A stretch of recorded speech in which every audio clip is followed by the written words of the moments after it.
Right, first thing in setting up the green screen room, you walk inside the room, have a look and see what your current light source is.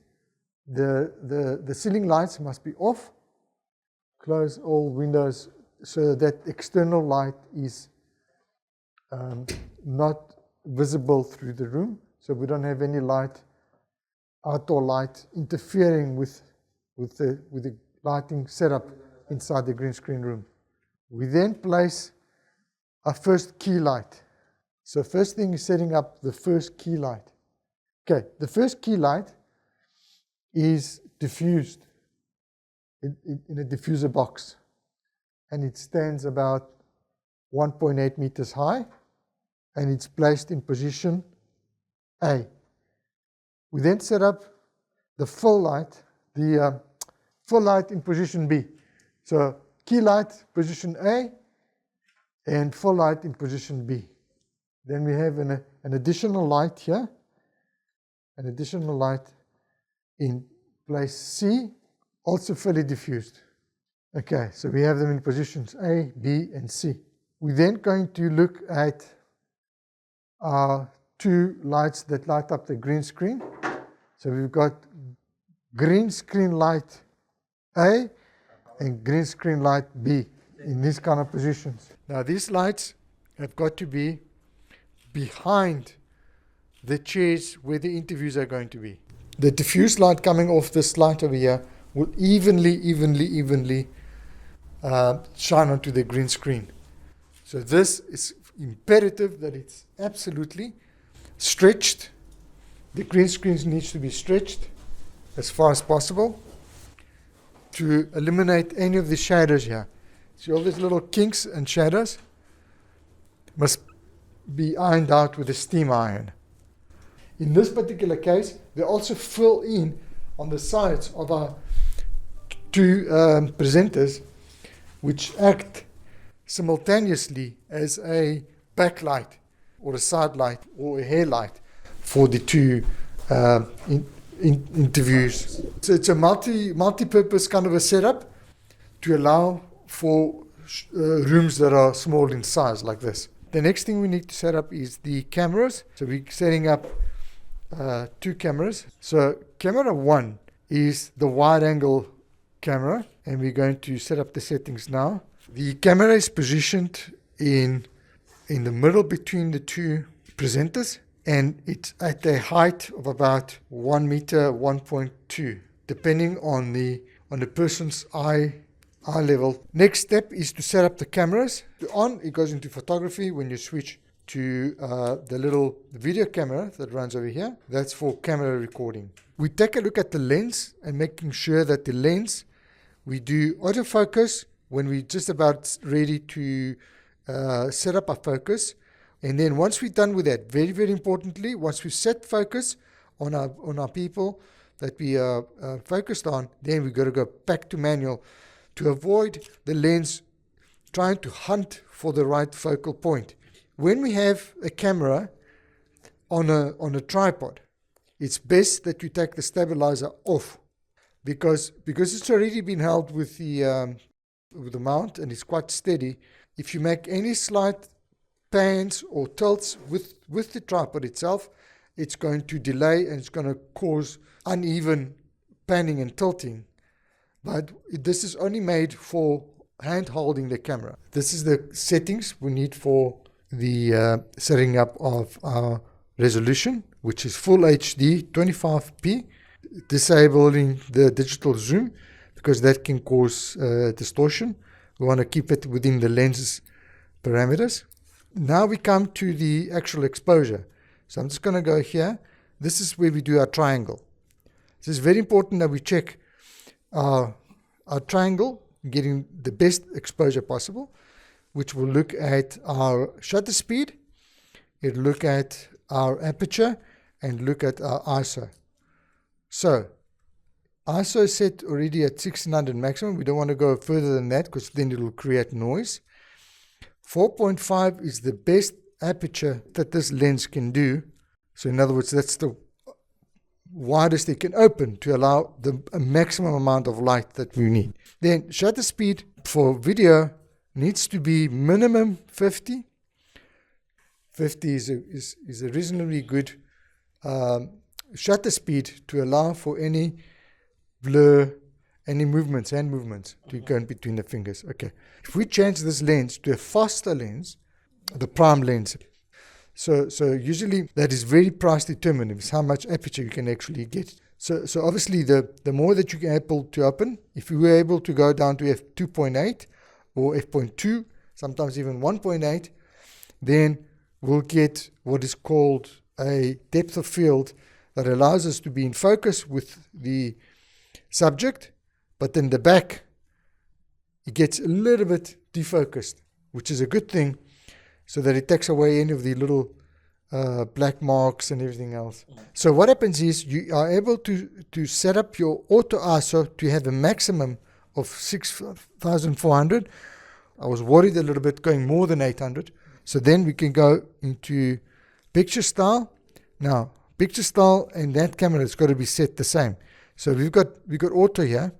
Is normally the one we'd like to use, either the standard or the neutral. So neutral, we're getting neutral colors, which is, it's good for the sense that you can play around with it afterwards. So you can bring up colors, and if you want to be quickly on the go, then rather go to standard. The standard setting that's set here on here needs to be the same on in the second camera as well. Set your grid display to 3x3 to allow you to have a guidelines as to your rule of thirds. So now we're going to set up the second camera. All right, now we need to look at our triangle. Right, so the first thing needs to be checked is our shutter speed, aperture, and ISO. Now we need to try and make sure that we're looking at the best picture. So in terms of shutter speed now, we want to be at about 50, if possible, or even higher. So 50 is good. 1.8 is good. Now, the idea is to have your ISO at the minimum setting as possible. So usually, in order for me to make sure that there's the least amount of grain that's going to be produced by the image, we need to make sure that the brightness, the luminance of the picture looks good. So we have good white and good blacks. In this setting here, as we can see on this camera, because we've got a quite a fast lens, we are able to actually have a much lower ISO. So at 400, we're going to ensure that we have minimal noise. The aperture is going to control the focus and the focal length in the back. So we can have depth of field. So now I'm going to go, the lines, the grid lines are there already, can you see? So the grid lines are there. So and that allows for a little bit of what is called nose room. Okay, now why do we say that? Because now there are different hues of green between the creases. And the bigger the range of green that is behind our screen, the more difficult it is to actually key it out without destroying the little hair file line, the fine hair around the area and also on the edges. The reason why we want to have as minimal light as possible in the back screen is to avoid what is called spill. The spill light, which comes from the light source, bounces onto the green color here gets bounced over and starts filling in to the back of the hair and back on the sides over here. It's not always clearly visible on the camera viewfinder, but you will definitely see it on a bigger screen. The white balance will make the white shirts or the white areas here more yellow. So automatic white balance is the setting that we've selected here.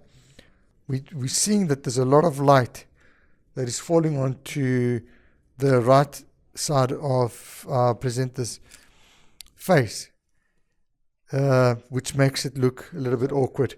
Can you see here? This is why I want to block the black curtain to block the light, because you're getting a lot of blue light. Well, I'm calling it blue because it's daylight. So daylight is cold light. It's colder than the warm lights that we have set up in here. And our white balance. Okay, so when we look at white balance, we look at the white shirt and we make sure that that is looking as white, as close to natural white as the eye can see as possible. So most tripods have got two sectors of legs which get released here, here, and here to avoid bending and going up and down all the time. And then obviously you tighten. Be careful not to tighten too much. People tend to think that the more you tighten it, the safer it's going to be. But that tends to break. Just tighten it so that it's got enough tension that it's nice and steady and it's not going to start falling. And then you make sure that this is extended to its far position that actually doesn't, the legs don't actually conk in. So in order to avoid bending, because now I can actually adjust this quite nicely, but if I wanted to go higher, I would have a problem. So what I prefer doing, if you're in the field, is to release the bottom legs first. Here, yeah, it's a two-stage tripod. Okay, so now I'm at the same height, still fairly steady, but now if I want to go higher, I can. Then we've got to worry about panning and tilting. Okay, so there's a setting over here that locks your pan, and that locks your tilt. Now you've got to look at your water level here. Have a look at your water level. Now you loosen this until you find your water level is correct.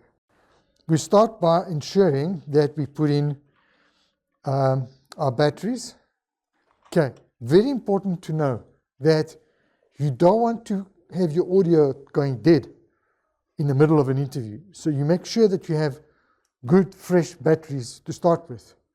Now, you get your nickel metal hydride, MAH kind of batteries. We press it on, hold it for a while.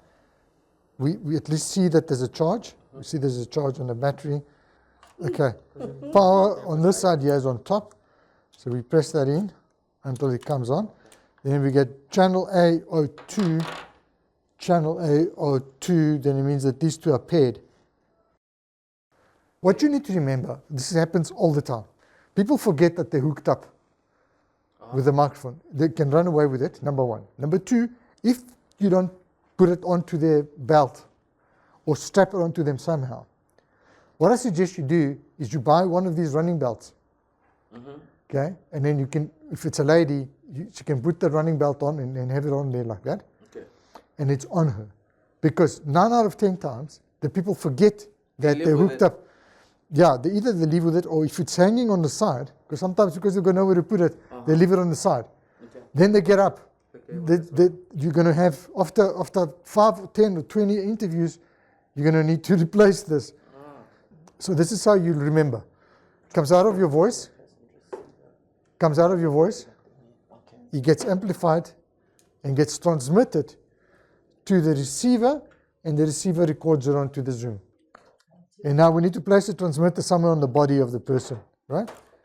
Make sure that you put it either just behind the hip line here or there, because when you sit, yeah, it doesn't actually come off or bends. Okay. If she sits this way, and she's going to talk the other way, then the microphone's going to be this way. So this has confused a lot of people when they want to put the microphone up. Okay. So it's nicely fed through there, through the back. Now, what we want to do is we want to put it, it's going to be talking more this way. Because there's the person. So turn your head there, you see, more like that. If you put it this way, see the sound's going to come out this way, it's like a bubble this way. But it's mainly projected down this way. So the idea is that we have no clothing that interferes. Do we have black tape, guys? So you need to buy yourself some black tape and then conceal as far as you can inside there, the gaffer tape. Say somebody's wearing a t-shirt only. You've got a bit of a problem because then it's going to sit right on top there. First of all, that's not good for sound because it's right underneath here. It's not going to catch the sound. Then it looks awkward having a little thing over here, right? So then what you do is you take the sponge off, you take everything else off. So that's nice and secure. It's away from there. It's not touching anything. You're going to get nice, good, clear sound. All right. So what you guys are going to do, let's explain the channels. So you have 1, 2 channels and left and right. Now, I presume left and right is this, right? Yes. So this one is if you want to do like interviews like this on the go. Picks up sound everywhere. So it's really good. So that'll be your left and then your right. And then here's your 1 and 2 channels. Okay. So now we're going to obviously do both channels. You're going to press 1 and 2, yeah? we always need to remember we have 1, 2, 3, 4, 5 lights. Now we're starting to look here. Come and have a look here on the wide, because that's going to be more critical. You see the little creases here? They're going to be a little bit problematic. It means that it's going to degrade the amount of level of green that we can create around, especially around the hair and all that. Yeah, you can stretch that out a little bit if you can. Right, we start the cameras, so you press record. Right, now what you want to do is you want to sync up the audio and the visuals. So you come here in the middle where both cameras will be visual, visually seen, right? And you're going to go clap, a loud clap. So now we're rolling. So now you come back here and you say, right, 3, 2, 1, action. Right, so now we're going to be doing the interview with a single person directly to camera by using a laptop as your teleprompter. So the idea is, if you look on the side here, that we have the camera. First of all, the camera needs to be eye line with the person. So we need to measure from there to the floor, see how high the camera is, and obviously where the eye line is. When you design this PowerPoint, you can only do 40. Okay, I always say 40 is the best. So you can do 1, 2, 3, 4, maybe 5 lines per slide. Okay, so you need to leave that gap open, because if she starts rolling her eyes down to the bottom, it'll show.